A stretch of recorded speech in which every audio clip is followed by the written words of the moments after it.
Receiving what's good, even when life is complicated. It's a real skills workshop.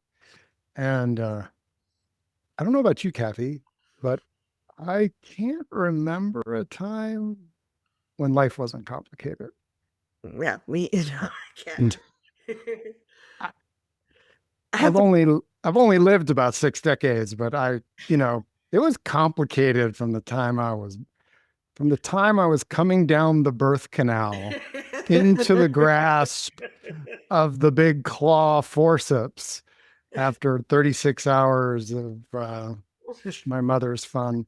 I, yeah, it has been complicated. And I think what you wrote that we shared around the vows that we can make, like, oh, I'll, what was it? Let me grab that again. Um, yeah, I'll let myself feel good once things calm down. and I'm in the perpetual delusion that they're going to calm down very soon. Yeah. And that there is a place for delayed gratification, but this workshop as a skill says if there's mud, chances are, at least during some seasons or some moments of the day, there might be a lotus, there might be a flower, there might be a surprise, there might be a smile. And that there is a part of us that is tuned toward focusing on what's muddy, what's complicated, what's challenging, what's suffering, what's painful, what's not wanted. And yeah, tap, tap, tap. Um, in that, there's a profound challenge that our nervous system will become more and more focused on those things. And when it does, it starts shutting off other sensors. It starts literally narrowing our field of view. Um, it starts to say, that's not important. I have been in the house struggling with the technology thing. And in retrospect, I can hear my daughter's really cute laughter. Like there's something really amazing going on in her life in that moment. See, I'm bubbling with it. But in the moment, man, I was like, that's for another time. That's maybe we'll harvest that some other time, but right now, no time for wild blueberries. It's all mud and shit and work and get there. It's very adaptive. I mean, there are times that we need to get that really narrow focus. It's a trauma. We can be stuck in it with from trauma, but like if there's a big threat, we don't want to be like, oh, listen to the laughter or like deal with the threat. But unfortunately, the way our media is and everything, a lot of us are in chronic threat. We're not, our brains don't realize that whatever's going on in Iran is not next door. Our brains they see things blowing up and we're like, ah. So that narrow focus it's actually a trauma response where we're just limiting so much of what we see to the negative. And it's a way a brain functions and we can start to counter it. One of the things that I was touched by when I read a book called The Gift. Edith, I forget her last name, but she was an Auschwitz. She was one of the people, like she and her sister, like two people that survived out of thousands. And they were doing a forced march. They hadn't eaten. They were in incredible pain. And she noticed a flower coming up in the or amongst the concrete. And she let herself notice that. And it wasn't going to make all the horror go away, but it allowed her to have that moment of beauty. And one of the things in Buddhism is non-duality. A lot of us, I grew up with this. We're going to have this wonderful fairy tale. Like we're going to work really hard and then Prince Charming will find us. The carriage will come and pick us up. The mice are now handsome footmen. The slipper fits. Life is all happily ever after. So if we struggle through the negative, we're going to get to this good on the other side. And I have not found that to be a good analogy for life. It does not work that way for me. Maybe it does for some people. But in Buddhism, it's like we have a cup where there's things maybe not good, but we can also have a cup where things are good at the same time. And can we be present with both? Can we go from that narrow focus that we may still have to jump into occasionally, but that's just like something for an hour maybe, or a couple minutes, not for a lifetime. Can we open that up? And so what makes this a skill? I absolutely think it's a skill. Um, a lot of us are not trained to do it. We live in a pretty capitalist society where they're very happy to have us run on adrenaline and push ourselves and be very focused. And we're kind of taught that in school, like narrow your focus, don't notice the sunshine outside, or you wanting to go out and play or wanting to wiggle around. That narrow focus helps them get more out of you. So we're really trained into this narrow focus through trauma, society, pressure. And no one really talks about how can we be present and widen that focus. And for me, it's been kind of a stretch. Can I be with something that's really bad and with something good at the same time? Can I, um,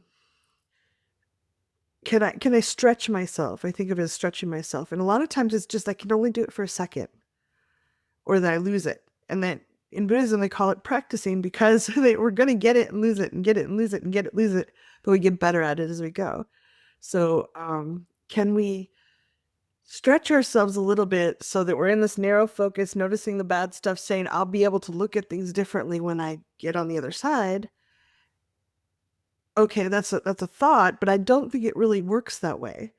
Can we allow ourselves to stretch a little bit in the moment and say, oh my God, I'm really stressed. Like my mother mistook the time we were supposed to talk earlier today. We had messaged, I thought she was getting right on the call, and she disappeared. I was really worried because she doesn't do that. But I was like, also like, I texted her and then I was like, I'm breathing. I'm sitting in my comfy chair.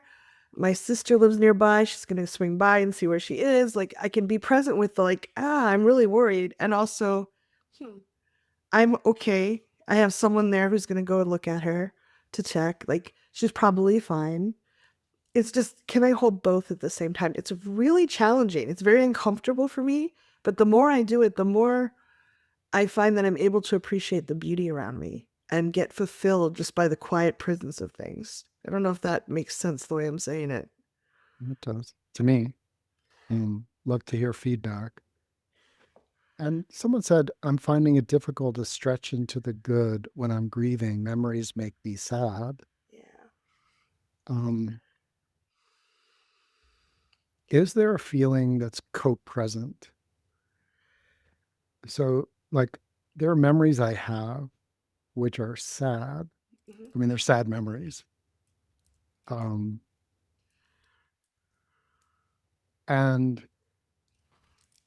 even in ones that are truly sad moments, there's something also co-present with it. And this is, again, part of this being a workshop and part of us being Freedom Kin is you never have to do this, right? If memories take you to sadness and that's the pure feeling that you want to stay with, then I'm there. I can honor you being in that sad place, and I'm not trying to change that. As student teachers, we're looking at like, oh, is there something else that's co-present in this as well? So go ahead. Well, from my own personal experience, when I have something that's coming up that's making me grieve, when I first have it come at me, I don't have room for seeing other things. When it hasn't been processed, it's like the echo bubble of trauma. It's just, it's like been saran wrapped really well, and I'm opening it. There's no way to get oxygen in there. If I can be present with that negative feeling, the grieving, if I can just be with it for a little bit, to me, it's almost like I'm getting oxygen in there and it creates some space. And then the more I process it, the more I can see, oh, that terrible thing was happening. And I'm also here's, I can have this, I can notice other things that were happening. That person shared, I also pushed down true feelings. It is a coping skill. It absolutely is. And again, we talk sometimes about just turning into the emotion and being with it for 30 seconds or 10 seconds or 1 second. We build the strength to do it. And once we can be with that, like, at least this is my experience, and I've worked with other people on this. So, take what you like, throw the rest away. But if I can just be with the grief for a moment, if I can be with the mud for just a second, I start getting oxygen in there. It starts processing, and maybe I have to go back several times to get there. Once there's some room in there, then I can notice that, oh, this really bad thing happened, and I can still remember my mom baking Christmas cookies. Like, I can smell the cookies at the same time my dad was yelling at me.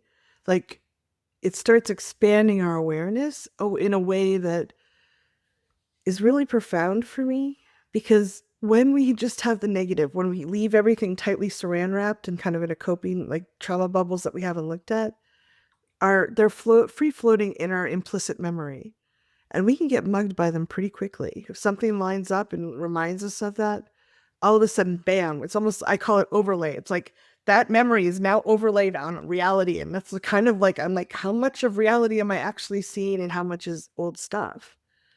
And I really don't have a lot of room for myself now. But the more I can just like, oh, that really sucked. And I can only be with it for half a second, and then I'm going to bounce off, and that's okay. And I can come back tomorrow and be with it for maybe a second. And the next day, maybe 3 seconds. I'm burping the Tupperware. I don't know how many people remember Tupperware parties or whatever. I'm letting some air into the Tupperware.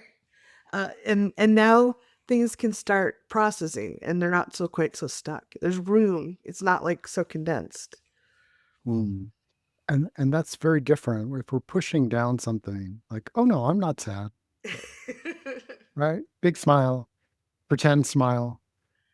If most people that want to be emotionally real, for us to pretend,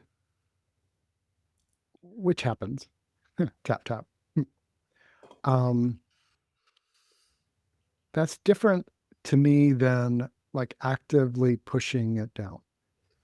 As Kathy said, it's a coping skill. But if I'm, and for me, this is, we use EFT tapping, Kathy and I. It's not the only thing we do. As you can tell, we're framing this and we're reframing it and we're exploring the energy of it. But there comes a time when you'll see me start tapping my collarbone point. What does that mean? Well, it means something's alive. And this is my way of telling me I'm aware. Yeah, I'm feeling really sad. The sadness. The sadness is on me. The sadness is visiting me. And it's okay. What did I do there? I said it's okay. And if I put some energy into it, and sadness is okay in my life now. It wasn't safe back then. It wasn't safe back then. Sadness is acceptable. Sadness is acceptable. The tears are acceptable. The tears are acceptable. I'm really sad. I'm really sad. And it's okay. And it's okay. I accept where I am and how I feel. I accept where I am and how I feel. Hold on. Aren't I supposed to push this down? Aren't I supposed to push this down? I'm strong enough to do that. I am definitely strong enough to do that. Yeah, and I'm strong enough to be with the sadness for just a moment. And I'm strong enough to be with the sadness for just a moment. Just a moment more. Just a moment more. It's okay to be sad. It's okay to be sad. And I am. And I am. Wow. Now, that skill of accepting an emotion that maybe we used to have to push down, maybe it's uncomfortable, maybe it's intensely uncomfortable. Mhm. For some people, that's sadness and grief. Other people, where it's anger and rage, things like that. So touching it and being with it, and I do believe is part of this receiving what's good, even when life is complicated, muddy, shitty, sad, is allowing ourselves, giving ourselves an invitation to wonder what else is here too. Yeah. Sad of the hand. Even though I'm sad, Even though I'm sad. I wonder if there's anything else here too. I wonder if there's anything else here too. The sad is so big and so loud. The sad is so big and so loud. Eyebrows so deep, so profound. So deep, so profound. Side of the eye. That's true. That is true. Under the eye. I wonder if there's anything else here too. I wonder if there's anything else here too. Under the nose. Is there caring? Is there caring? Chin. Is there longing? Is there longing? Collarbone. Is there anything in this memory that matters to me? Is there anything in this memory that matters to me? Under the arm. Is there anything on this walk that matters to me? Is there anything on this walk that matters to me?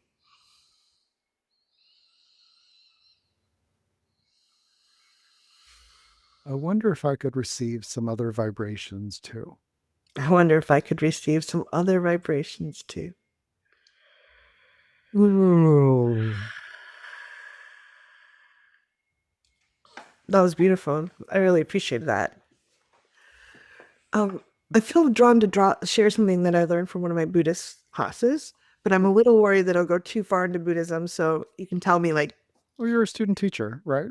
yeah. And I'm And not you're saying learning. I understand this all, but this really touched me. So one of the things in the lineage of Buddhism I'm following, Buddha represents that we're all one, that we're all, it's not like we don't follow an individual person. It's like the concept of awakening, that we're all one, we're all everything. And so I was talking about how scared I was about facing something, and they often give something called a koan, which is like a word puzzle. It can mean several things at once. And then he said that every time you feel scared, say frightened Buddha. Or if you feel sad, sad Buddha. Meaning we are both Buddha, and Buddha, the all-encompassing, is very sad sometimes. That's an aspect of it. I think that sometimes when we were young, if our emotions didn't match what our parents or caregivers really wanted us to have, we kind of rejected that part of ourselves and pushed it off to the side and kind of blame it and like, oh, that's a bad part of me.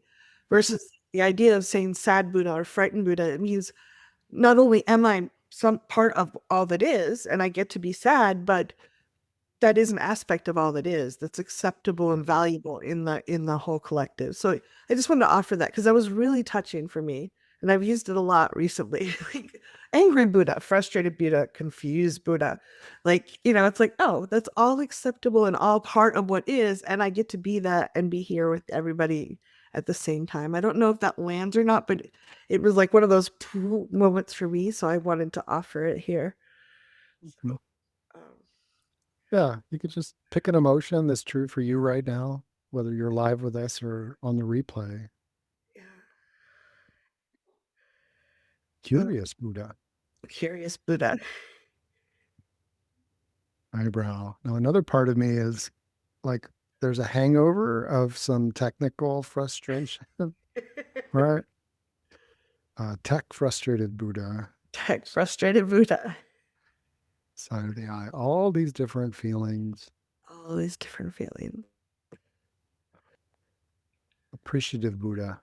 Appreciative Buddha. Under the nose. Ooh, surprise Buddha. Ooh, surprise Buddha. It's all acceptable. It's all acceptable. Hold on. Not in my family. Not in my family. Or in my workplace. Or my workplace. Right here, right now. Right here. It's right all now. acceptable. It's all acceptable. And it's complicated. And it is complicated. We're complex beings. Yeah. Mm.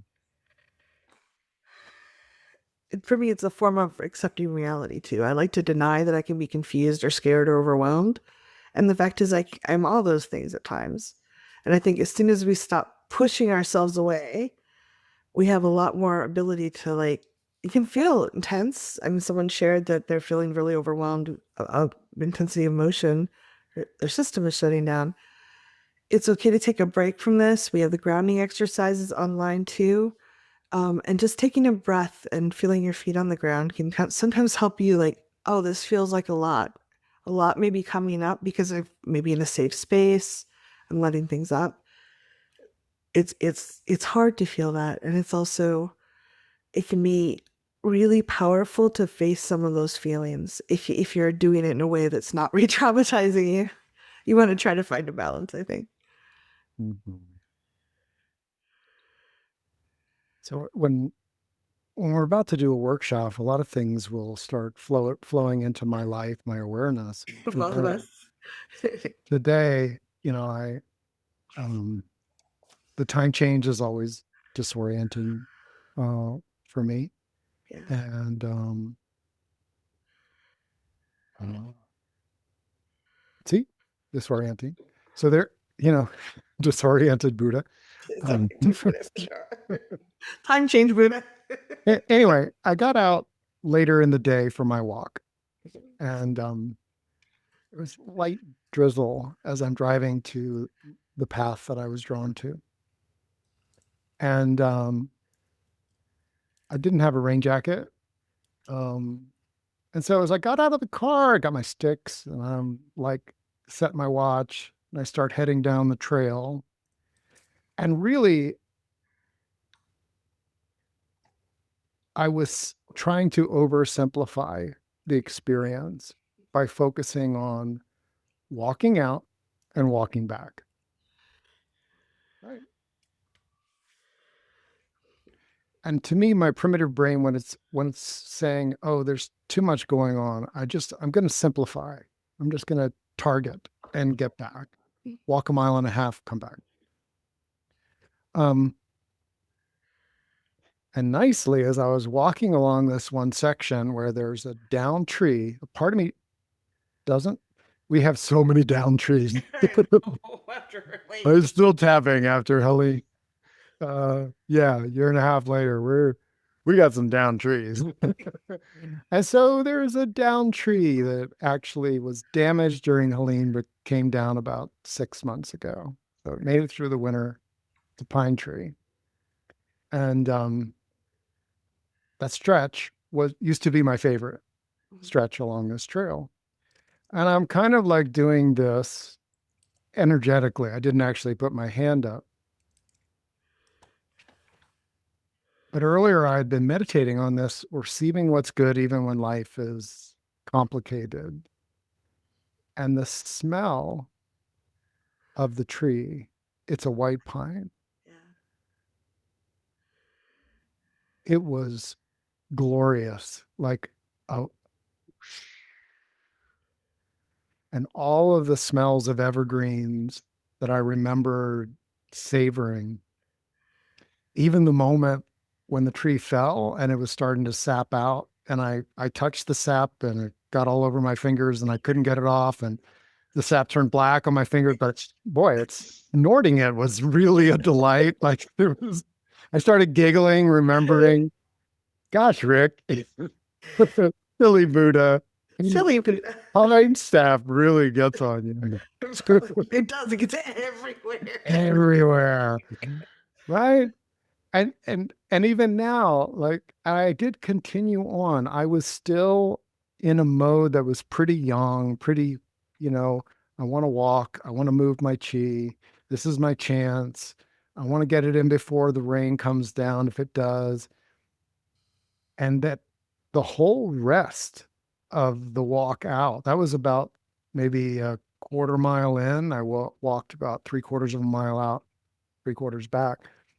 The rest of the time, I could smell it in my nostrils. And I didn't go snort it. But Thought about it. primal memory of that smell and what it has meant to me. The trees that I climbed, that I used to get it all over my clothes. My mother was very unhappy with that, but it didn't stop me from climbing pine trees when I was a kid. Um, so you see, like there's this receiving what's good. It's there. It's on the wind. And there's a part of me that knows I could have blocked that off. I can block off things.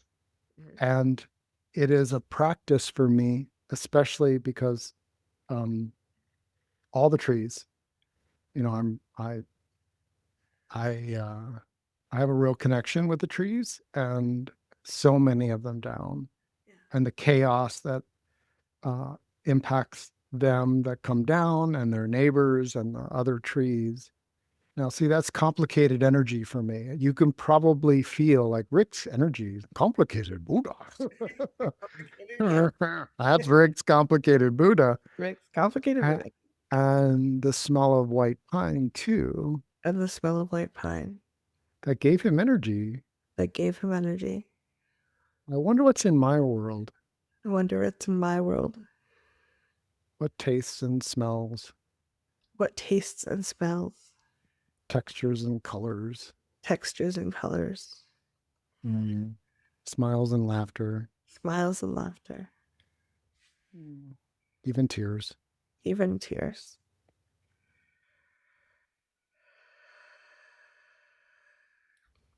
I was really crying the other day, and I just tasted my tears. One doesn't think that grieving tears could actually have a taste to them, that somehow they flush all kinds of chemicals out. Yeah. And this is not a habit. It was something that just struck me. And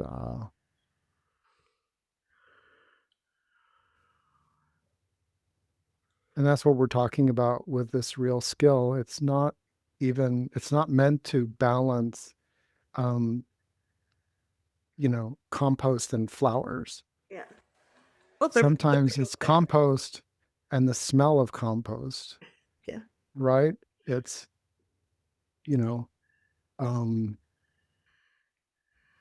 I was driving down a road and someone was tailgating me, and I was starting to get really frustrated. And the smell of horse manure on the wind, I was like, horse manure? Yeah, I have shoveled about 60,000 pounds of horse manure in my life. That's a lot of tons, right? And you know what? There were so many joys from my furry friends, them carrying me, adventures and explorations. Those receiving something that taps us into energy of living the life we've lived, the things that we aspire to. And again, we don't live in a culture that, like, the algorithm wants you to pay attention in a certain distressed way because that gets you to buy things. We know that. The science is solid. If you have somebody that you can activate their distress signals and then show them an ad, they're more likely to buy that than somebody. They're unhappy. They're going to try to purchase their way out of the pain. Yeah. And it's incredibly manipulative. And part of being free, for me, emotionally free, is to notice, oh, there's a manipulation going on. What else is there? So if I start feeling like, I was scrolling today, I was looking for a picture of one of my friends, and the algorithm gave me something about cutting fingernails. And I was like, oh, I need that now, because I saw this bunch of other stuff, right? Like, I need a special fingernail cutter. And I was like, wait a minute. $39.95 versus the $5 one. Didn't one of my friends just have a baby that just celebrated their 1 year? And I went over to their site, and I was like, oh. So our emotions, how we're triggered and activated, we're complicated. I'd like to ping off something you said. Yeah, go for it. Just to kind of we were talking about how we can be sad Buddha or confused Buddha, and someone said not in public. I think that was referring to that topic. And the thing is, we don't have to necessarily cry, sobbing hysterically in public, but we can be present with some of the emotions inside. I think most of us have learned how to not like break out crying at work most of the time. We can always go to the restroom. But I think it's about being present with what is. And when you were talking about the trees falling, it struck me like our brain is fully capable of ignoring something it thinks we can't handle. It will literally, like, if I call it Tefloning over the surface. My awareness slides over it. I don't even notice it. But it's very psychologically and energetically taxing for our brain to do that. It's monitoring and trying to catch it really quick so we don't really get impacted and we're sliding over it. And a lot of times we decided what we could handle when we were very small, and we can actually handle it now. When we do that slide, like if Rick just didn't notice the down trees, if he was walking through the woods and there's a lot of down trees, so he'd have his brain would be working really hard to not see that. It takes away from our ability to be with what is, the good stuff too. His brain wouldn't have as much energy to be present with the birds or the sunshine or the walking in the grass. So it does take a lot from us to ignore things. It's not saying we don't sometimes need to. There's times when the horror is just so big and we don't have the skill set to be with it. And a lot of us never build that skill because we learned as little kids, like 2 or 3-year-old, that I can't handle this, so I'm just never going to see it. And our brain gets neural pathways. I can't handle this. Yeah. Go ahead. Karate chop. Even though my brain thinks I can't handle this. Even though a part of my brain is convinced I can't handle this. I'm not going to notice any of those fallen trees. I'm not going to notice any of those fallen trees. It keeps me safer in some ways. It keeps me safer in some ways. But then I don't really notice the smell of pine sap. And then I don't really notice the smell of pine sap. My brain is too busy diverting my attention. My brain is too busy diverting my attention. Top of the head. What if I can nailed it? What if I can just notice a fallen tree? What if I can notice the fallen tree? Eyebrow, things fall. Things do fall. Side of the eye, I can feel sad about it. I can feel sad about it. Under the eye, I'm not a little kid anymore. I'm not a little kid anymore. Under the nose, I'm stronger than I was back then. I am stronger than I was back then. Chin, and I can take it in small doses. And I can take it in small doses. Collarbone, and stretch myself a bit. And stretch myself a bit. Under the arm, I want to have room to see the fallen trees and smell the pine sap. I want to have room to honor the fallen trees and smell the pine sap. Top of head, and then I'll get much more enriched by what I see. And then I will get much more enriched by what I see and receive. Yeah, might to take a breath with that. And this is not a demand on our part. We're not saying you must go do this, but we're inviting you to notice places where you might. I call it Tefloning, where I just kind of slip past something that I think is going to be painful. And I'm started noticing that feeling and pausing and like looking back and saying, what am I skipping over? Our brain gets really good at skipping things. So it can be really easy to fall into that pattern. And if we can pause, like Thich Nhat Hanh, the No Mud, No Lotus is from Thich Nhat Hanh, who is a very famous Buddhist scholar and monk. But he was saying, don't take people's mud away. You're not dragging people into the mud, throwing mud at people, but if they're in the mud, we don't have to pretend that it's not there. And he invites people to notice the mud because there's so much, the lotus grows out of that. The wisdom, the joy, the richness of life often comes through that. I don't know how many of you have experienced when you process a trauma, there's a wisdom, a peace, a quietness at the other side.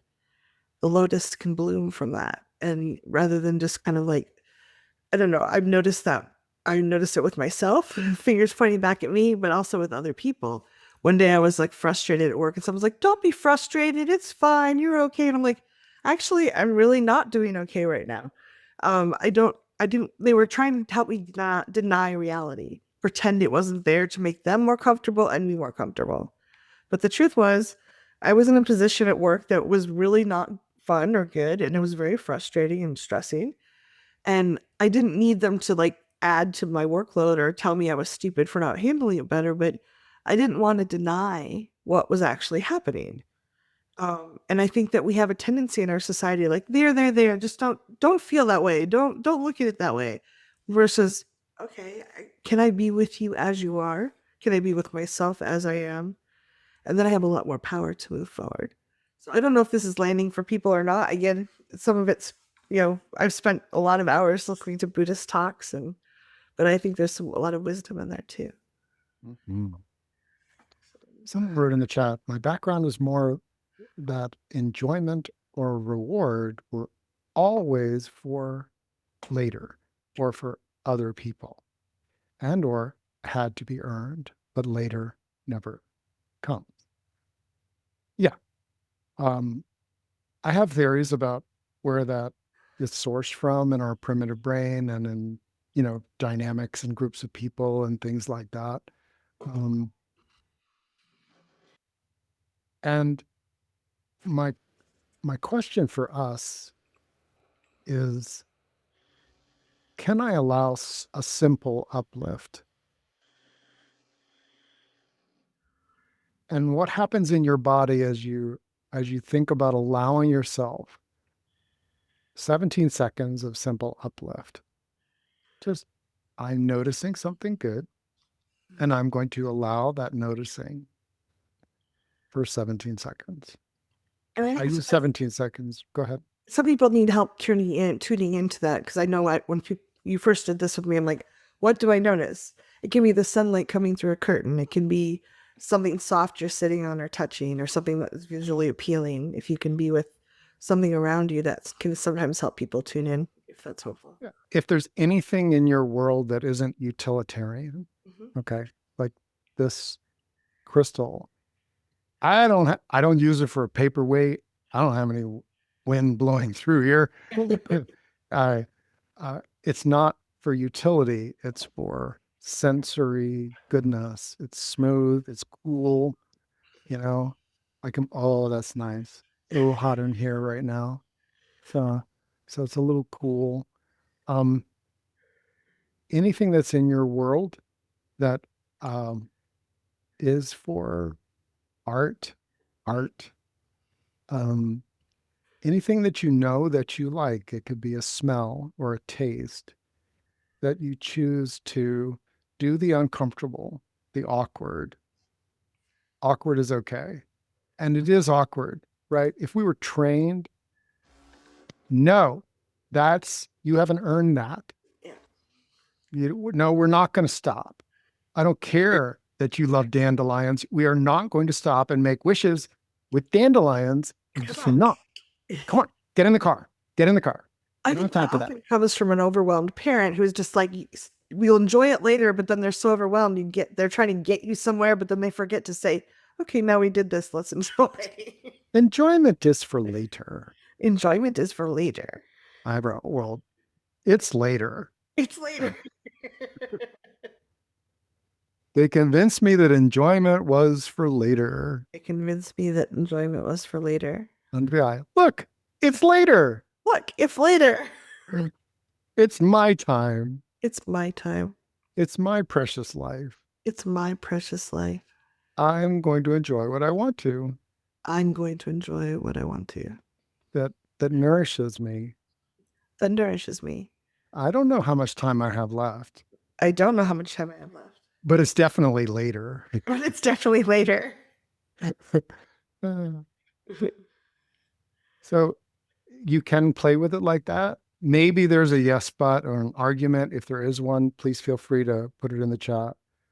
Well, I think too, someone said, I think help with being with what is would be helpful too. I'm curious, what ways are you having trouble being with what is? I think there's a lot of different ways we could go with that.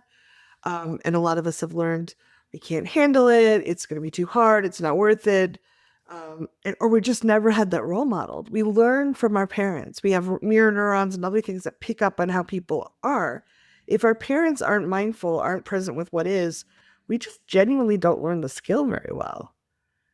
We learn to just not see it. And go ahead. Even though I have a terrible time being with what is. Even though I have a terrible time being with what is. What is so infinite. What is so intimate. Infinite. Oh, infinite. Sorry. And intimate. Yeah. And it might be hard for me It might be hard for me because I'm selecting just hard things because I'm selecting just hard things or avoiding hard things or avoiding hard things or or both avoiding of good them. things. Or the good things. I want to be able to be with what is. I want to be able to be with what is. Sadness and joy. Sadness and joy. Mud and lotus. Mud and lotus. Life is complicated. Life is complicated. What is infinite. What is infinite.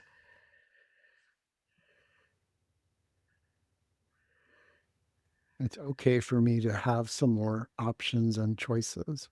It's okay for me to have some more options and choices.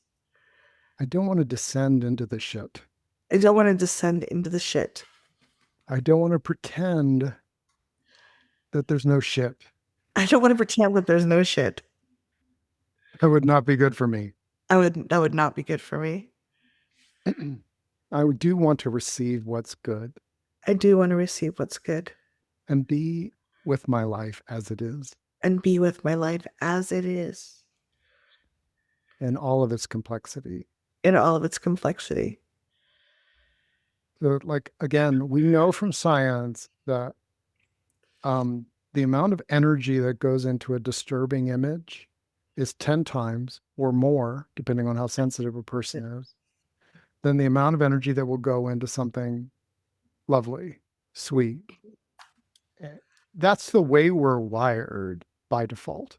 That's our default mode mechanism. Yeah.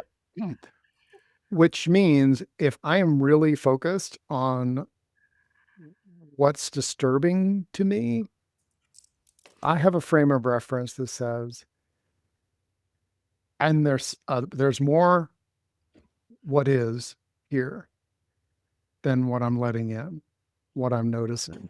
No. It is challenging. Sometimes we start from a place that is just so overwhelmingly stressed. And if you had said to Rick, when he was dying of ulcerative colitis and his business was dying and he was dying and he was about to have a child, you need to notice all the blessings in your life. I would have given you the double finger and never spoken to you again. It took a while for me to recalibrate there. And so I get it. I've been there. There are very brief periods when I can still be in a place where something like the smell of pine, I would react to, boy, that smells strong today. Different, right? A different reaction. But notice I used reaction. And this is part of what we teach in these real skills workshops is, look, there's a difference between being with what is and reacting to aspects of what is. Mm-hmm. Those are different. If I'm reacting to aspects of what is, like, I bet Kathy can figure out from my hello, is Rick in a reacting to what is or in and being with what is? Mm-hmm. Right. Mm-hmm. You know? Yeah. And so it's not that we become impervious, but my frame of reference is not, if I am in a place where all I'm seeing is dark and despair, I want for me and for anyone I love to be also aware. I bet there's a candle here too, or there's a star or something. One of the ways I've noticed if I get really caught up in the negative thoughts and fears is if I can go back to our senses, the sight, the sound, the smell, the touch of things. Like, oh, this desk is like really soft. the wood is like really smooth, or something's fuzzy or something, or like, can I smell like, oh, it smells like it was burning a cinnamon candle earlier. Like when we go back to our senses, we kind of get out of our brain and its loops and notice that. So like if we can come back, like you just notice if you can right now, your own touch on your hand or uh, the This is the softest shirt I own. nice, nice. There it Um, is. I love the color. Smells are very evocative because they kind of circumvent the way they're wired into our system. They don't go through our prefrontal cortex first. So smells can bring up very strong memories from when we're younger, but they can also be really evocative. And I keep a few essential oils nearby. So like, oh, I want to come back to a smell that I feel safe with, or something like that. But if you can find something and let yourself slow down, and can we just do a little tapping on that before our break? Yeah. Invite you to take a nice breath if you'd like, and then karate chop. I'm noticing a sense right now. A scent or a sense? Sense, some kind of. I'm noticing a sense right now. My brain is really scared about this. And part of my brain is really scared about this. It wants to be really busy. It wants to be really busy. It doesn't want to slow down and notice something that's irrelevant. Oh. It doesn't want to slow down and notice something irrelevant. It's so tuned to threat and hurry. It is so tuned to threat and hurry. Top of the head. And I feel really Or hiding. yes. But that leaves me really depleted. That does leave me really depleted. Eyebrow, what if I took 20 seconds right now? What if I took 20 seconds right now? Side of the eye, just to be with something I'm feeling or smelling or tasting. To be with something I'm feeling, smelling, or tasting. Under the eye, what if I could just let myself enjoy that experience? What if I could just let myself enjoy that experience? Under the nose, even the sense of my fingers gently tapping on my own skin.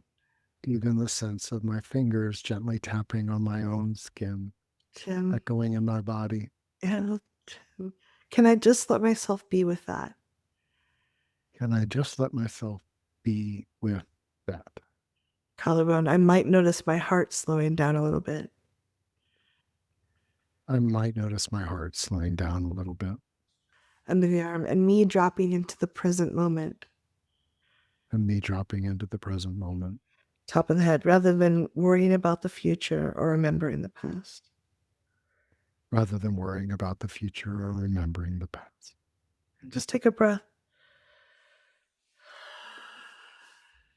It's those little moments we can drop in.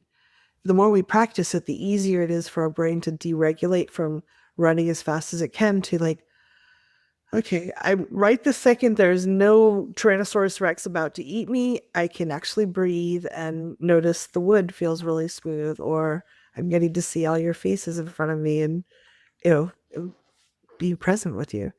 I think the more we can do that, the more little breaks we give ourselves, that little interrupts, those can give us a lot of fulfillment and a lot of presence with reality in ways that are, we're allowing the good in as well. Mm-hmm.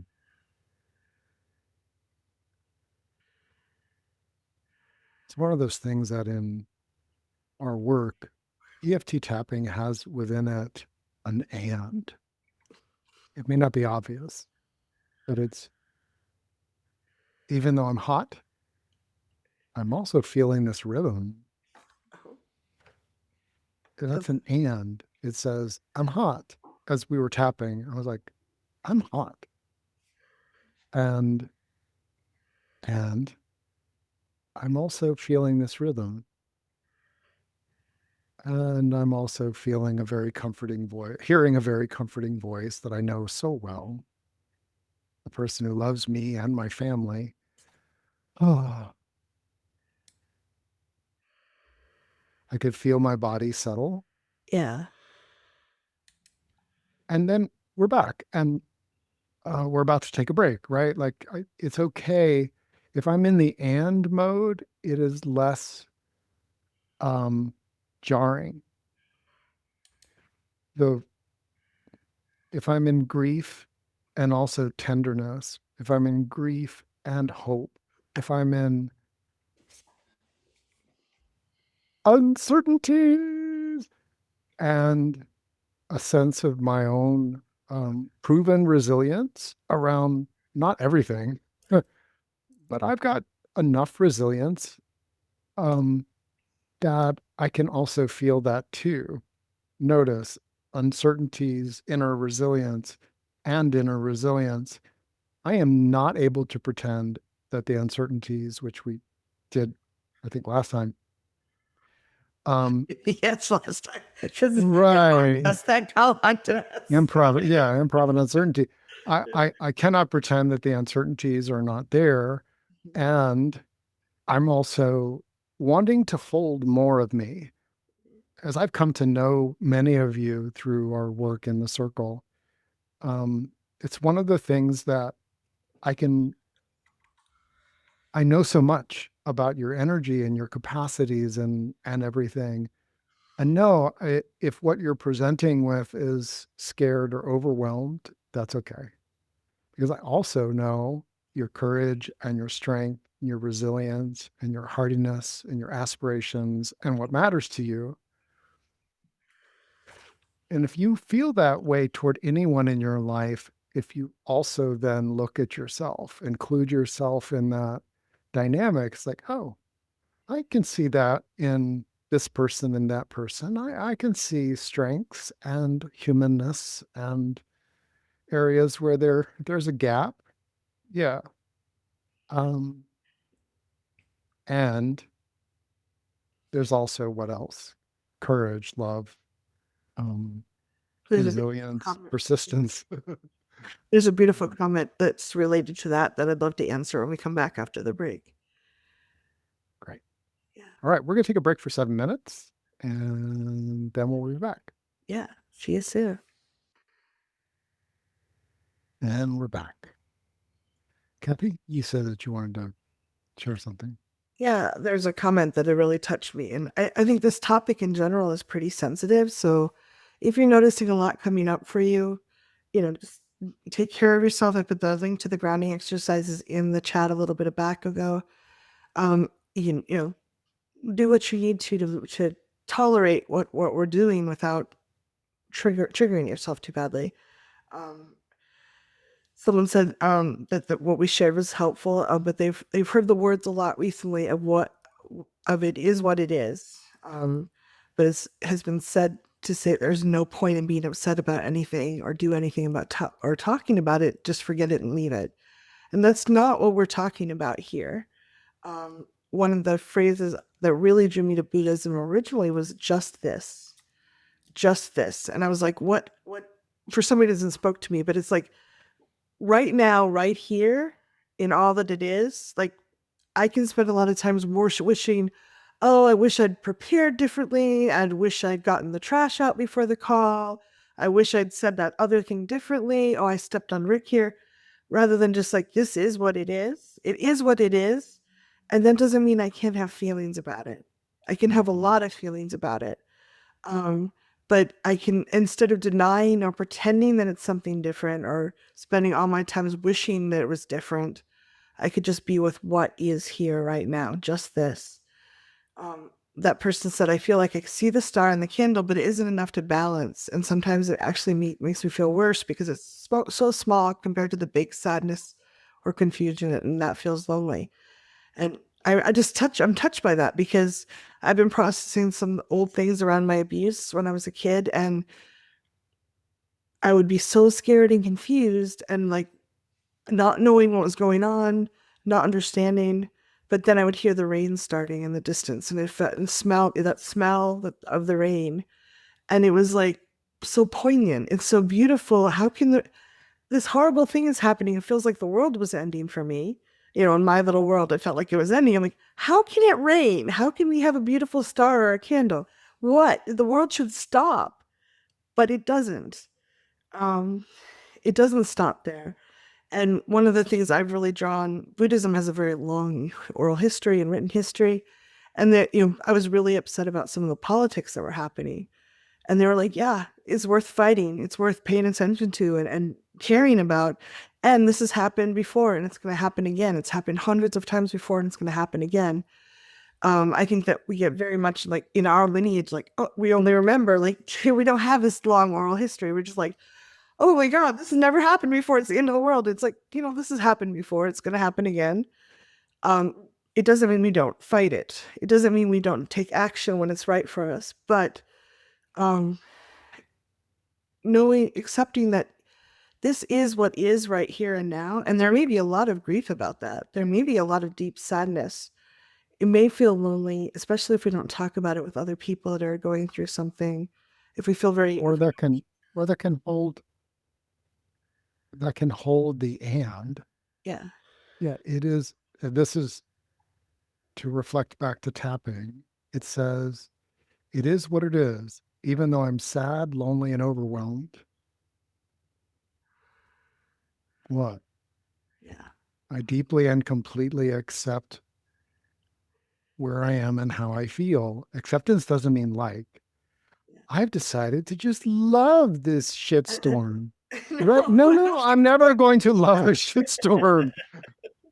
It's not my thing. It's to me, there's that place of now, this is what is. I have feelings about it. I appreciate that we here at least are validating that across the spectrum. Gary Craig, who started EFT, he wasn't the first who started tapping, of course, but he used to talk about positive and negative emotions. And, and even there are lots of spiritual teachers that talk about, the vibrational scale, and you want to move up the vibrational scale. Okay. But some of the richest love that I have felt is in shared depth of Quote unquote negative emotions. right. Like you and I did a little rage storm the other day, which is probably that's a pretty negative emotion, right? Well, and it was worthy But of we rage. was, yeah, right. And I was feeling it. Like if I had a camera on me, I would have had a red face and just like I was using very bad words. disgusted and repulsed. And that was a beautiful experience with my friend. And some people I would not choose to go there. They would want me to bypass where I am to go someplace else. Like, no, we're going to go someplace else because they can't hold it. Now, there are times when I can't hold certain things. They're too big. My priority or my attention needs to be closer and deeper. Or you're tending to a deer and you have to Yeah, put it aside for right now. right. Or all the appointments and everything else. And the people who use the expression, it is what it is, it is what it is. There's a primitive brain part of me that goes, look, I'm not the king. I'm the toilet slave. I know how to do that. It is what it is. Right?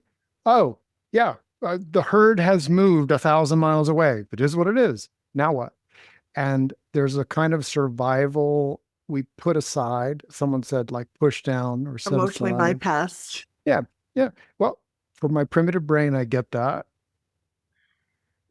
And if I do that to myself, it does feel immediately very lonely. I think that's because in my energy, receiving what's good includes a spiritual reference. Like, yeah.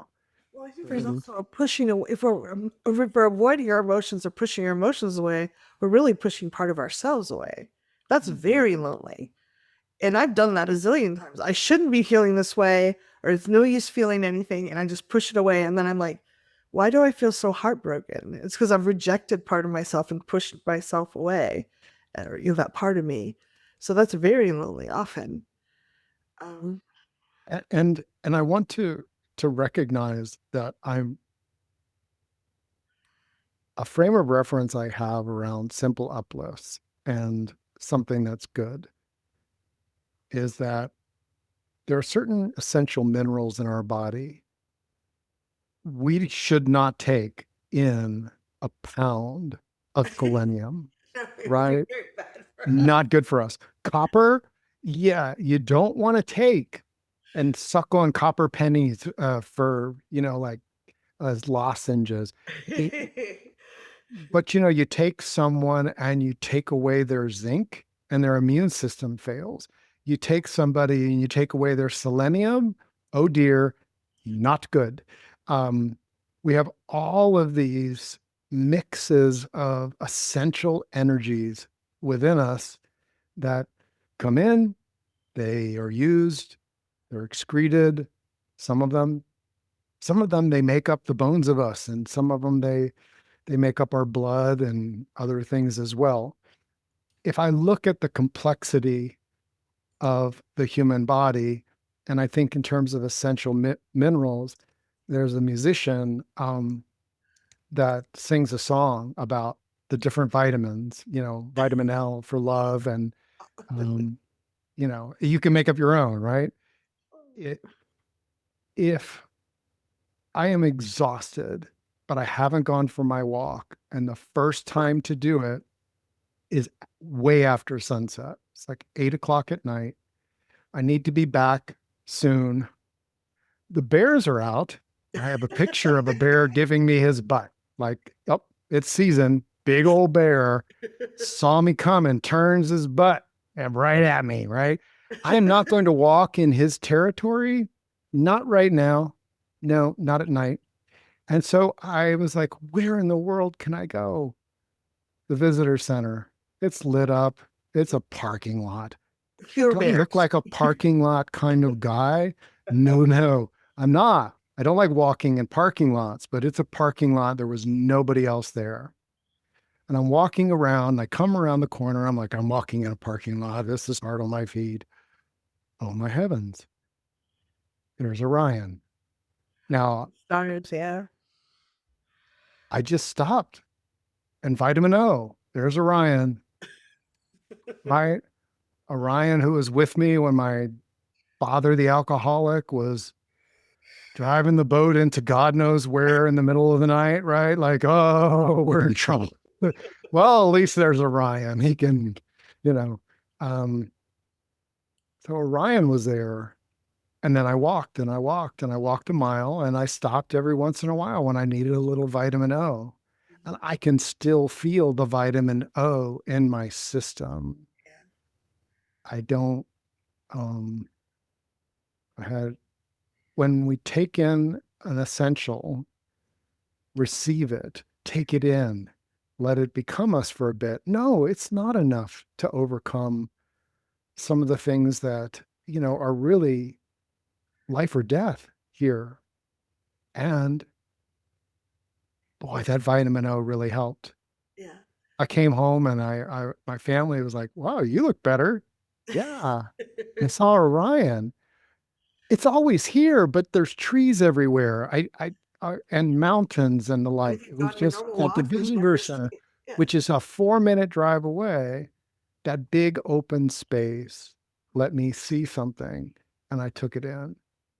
I know myself. If I was just a little more gone in tiredness and orneriness about walking in a parking lot, I probably wouldn't have even Notice. received the energy It was that has there. been You just let it in. exactly. It would have been there. I wouldn't have let it in. And I'm grateful. I'm so grateful that I could hold both the complexity of what we were addressing for much of the day in that moment of vitamin O. And um, when looked at that way, the skill becomes nutritional, energetically nutritional, as well as, um, yeah, a delight, as well as meaningful. Well, I think that when they were talking about the big grief, the big sadness, they're very big sometimes, and it can be really hard to process through them. It seems like there's this huge thing. How am I going to process through it? But I think as we do, our channels kind of open up. I notice I find more delight in a simple flower than I would have in like a huge expensive concert years ago. Like I think by being with the negatives, the mud, so to speak, I'm my channel for sensitivity, for awareness, the awe of look at this amazing thing that is here. Like I didn't create this flower. Who does no one sat and designed it in a lab. It's like it evolved, it created itself, it's there. And like look how delicate the petals are, and look at how it's only there for a couple days, and but it's loving the sun and following the sun, and just I don't know, it's been my experience, the more I process those big heavies, the channels for receiving the simple delights of life really opens up, and I can feel like really deeply fulfilled from just being with that flower for a couple minutes or hearing the rain in the distance or something. So I'm not trying to trivialize at all the courage and the dedication that it takes to work through some of these really big things. I'm not at all. But I do think that on the other side, there's that silver lining of, wow, I have a capacity to be with the beauty as well. And I don't know if people, we can't split test humans. We can't say we're going to compare you directly because we don't have the same experiences. But I sometimes wonder if people that don't face the big heavies as much, if they don't, like, some people's lives, at least from the outside, look like they flow along a lot easier than mine has. But I wonder if they ever find the depth of joy that's on the other side as well. I'm not sure about that. I'm curious. Mhm. Yeah. Well, for those of you that are here that want to hear Billy Jonas, I his his song about vitamin alphabet. Um, hopefully after the workshop. Um, Oh, you put the link in there, yeah. yeah.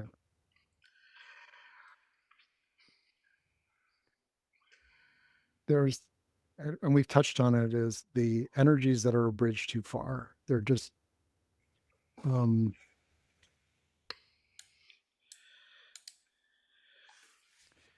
my body was really disoriented this morning.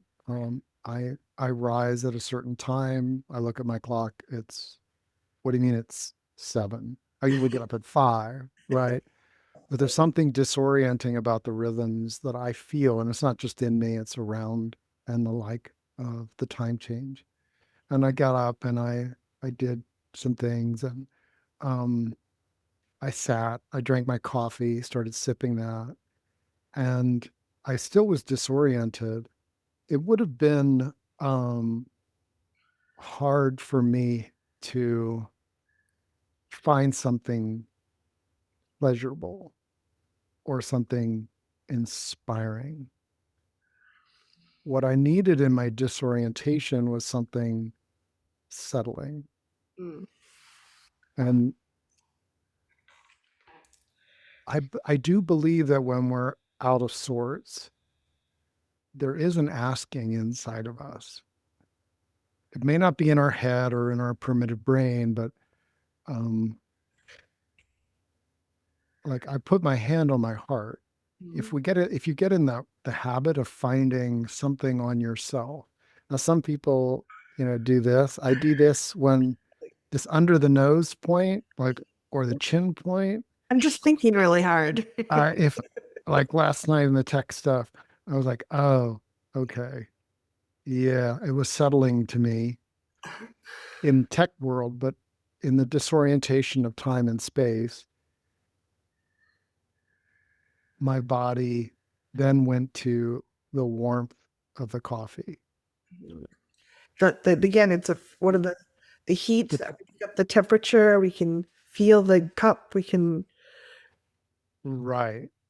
Uh, it was a gray day. So, like, even what time is it outside or what part of the day it was actually very quiet. But when I felt the heat of the coffee, I took a sip, but I didn't taste the coffee. That was how like disoriented I was. I could tell it was hot though. And sometimes our senses will give us a clue for a doorway. And once I took a sip, I could feel heat but not taste. And my body started to settle.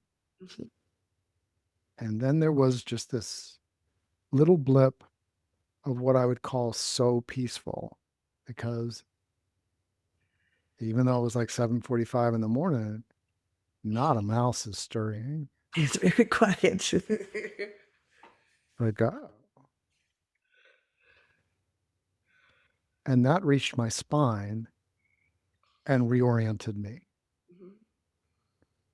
And that's why, like, if I had tried to reach for the stars, literally Orion or some memory or the like, I don't know that in my disorientation, which was biorhythmic and biophysical, um, but heat, like smell didn't reach me. I was not smelling the coffee. Usually, if I'm really like present as Yes. the coffee is I know how brewing, much you enjoy your coffee. I'm really smelling it. I'm hearing the tinkle tinkle of my Mr. Coffee and um I can smell the mix that I'm making. But even there, my smell sensors were off. I say that because I want to normalize that sometimes it's not even so much that we're dissociated, but disoriented, or there's just something going on inside where we may not feel um, the touch of someone's hand may be very different at times. And if we're expecting it to be like it always is, um, it's if I'm open to the possibility that there's a different signal here, which I actually can reach. When we do our reorientation, we have look around. Is there a lion? That's kind of Yeah. primitive brain. Look Yeah. around, right? Feel your feet on the floor. Why? That's look, hear. What do you hear that's familiar? Oh, there's the road noise. It's pretty distant. I hear my voice. I hear Kathy's breath. Ah, um, that is receiving what's good, even though it may be not like an ice cream cone or the heavens. Or a new car. A lot of marketing people are teaching you it's like you have to buy stuff to get there versus like, no, I can drop in with right here, right now. And that's actually, I think, more fulfilling for our system and better on our wallets. Um, I do I do believe that an aspect of my thriving is becoming more sensual, Mhm. and we Enjoying have yourself. that as a loaded word. They've even marketed that so sensual means sexual.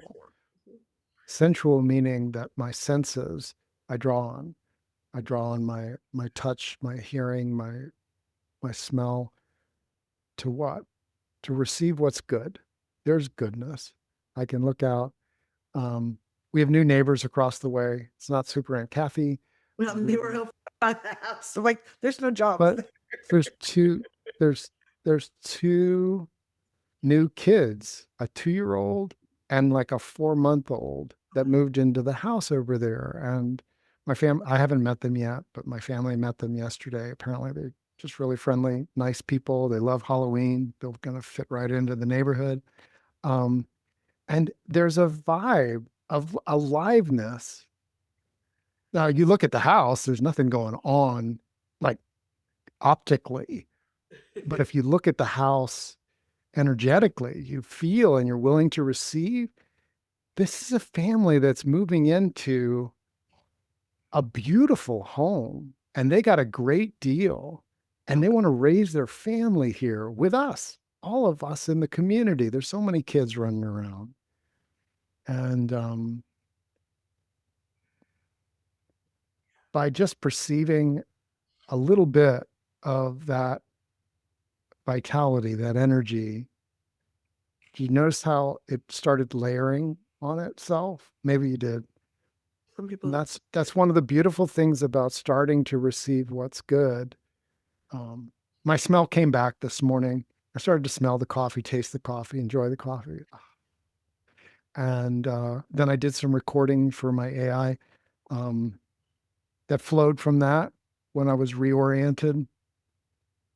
Coming back into that is the skill, and it does for me. Um, Knowing that there's always a pathway coming to me available to me, even if I don't feel it, even if I don't sense it, even if I'm ornery enough that I'm going to ignore it. There's no pine tree here, right? You know, what are you talking about, Rick? I don't smell any damn pine. I think one way to look at this too is we often look at the things around us for what information, what do I have to do? Are there tasks here? Is it okay? Is it not okay? Is, the tree falling good or bad? We look at it for information versus being with what actually is there. Like Rick was actually with the pine tree and he smelled it and he was with the smell versus like, it's bad that trees fell during the storm. This is bad. You can get really caught up in the meanings and the outside rules about things, or oh my gosh, I didn't straighten my bedroom up. Okay, I can notice that I didn't make my bed this morning, or I can be aware that maybe I didn't, but I can see the sunlight coming through. I have a little prism and it was making rainbows all it was the right angle and it was like rainbows all around the room.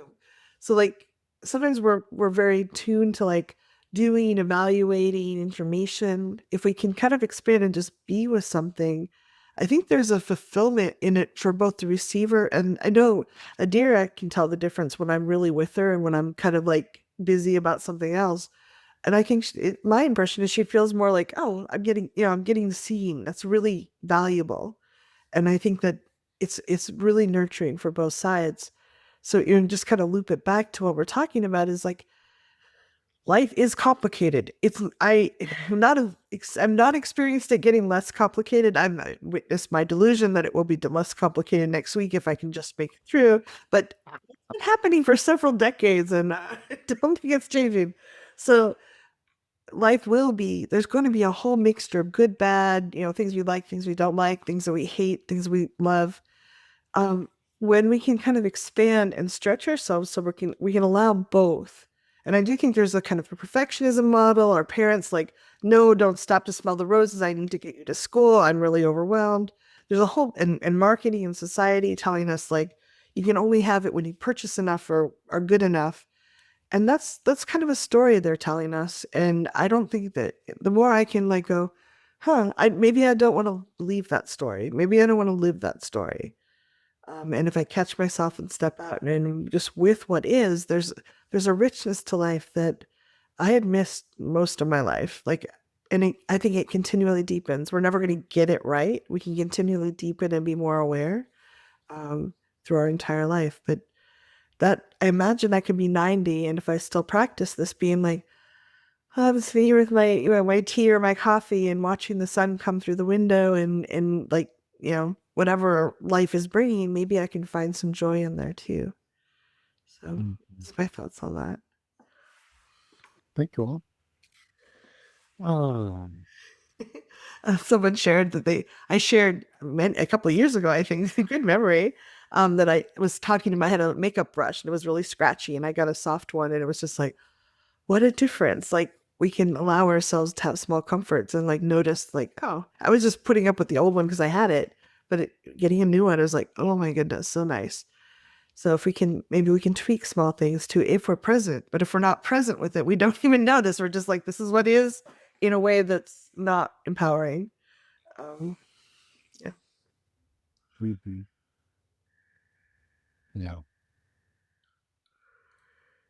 So Okay. yeah. I feel complete. Appreciate you all being here. Yeah. If you're watching on the replay, appreciate you being here. Yeah.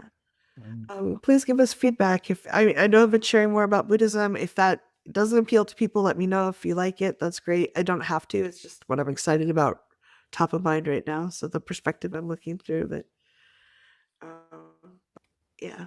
And I appreciate you showing up. If you can, we're talking about being with what is. Like you took time out of your life, your complicated, busy life where there's probably grief and happiness and all kinds of things. And you showed up to give yourself this time to look at things.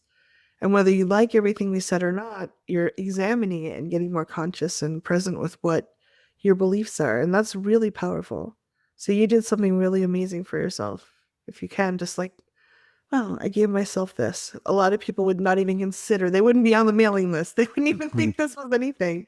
But you're here looking at yourself. And I think the examined life, looking at our beliefs is just, it's a lever that most people don't even Noah's there, and you're out there not just aware of it, but looking at it and deciding how far you want to pull it and what way. So nice tool. Mhm. Thank you. Thank you, Kathy. Thank you, Ray. Thanks, everyone. Our email is support@thrivingnow.com, and that goes to both of us. So if you'd like to reach out, support@thrivingnow.com. Till next time. Everyone.